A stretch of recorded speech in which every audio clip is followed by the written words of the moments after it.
బాగున్నట్టయితే మా ప్రొడ్యూసర్ వంశీ గారిలో ఒక కాన్ఫిడెన్స్ వస్తుంది. ఆ కాన్ఫిడెన్సే ఆయనకి మాట్లాడే ఆ కరేజ్ని ఇస్తుంది. సో దట్ ఈస్ వంశీ గారు. వంశీ గారిని మాట్లాడవలసిందిగా రిక్వెస్ట్ చేస్తున్నాము.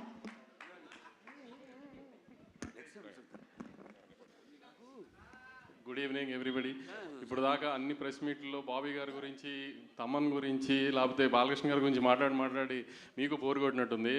నా సైడ్ నుంచి చెప్పాల్సిన ఫస్ట్ ఇన్ఫర్మేషన్, కొంచెం లేట్ ఓపెన్ చేసాం కానీ వైకుంఠ ఏకాదశి అని మంచి రోజు అని బుక్ మై షోలో టికెట్స్ ఓపెన్ చేసాం. తప్పకుండా అందరు టికెట్స్ కొనుక్కొని బాలకృష్ణ గారికి పెద్ద ఓపెనింగ్ ఇవ్వాలి.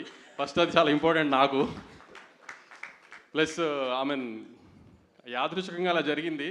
5 years బ్యాక్ వైకుంఠ ఏకాదశి రోజున అలవైకుంఠపురం ప్రీ రిలీజ్ చేసాం మేము. 12th రిలీజ్ అయింది, సండే రిలీజ్ అయింది. మళ్ళీ సేమ్ జరిగింది. హోప్ఫుల్లీ అదే రిజల్ట్ రిపీట్ అవుతుందని కోరుకుంటున్నాను.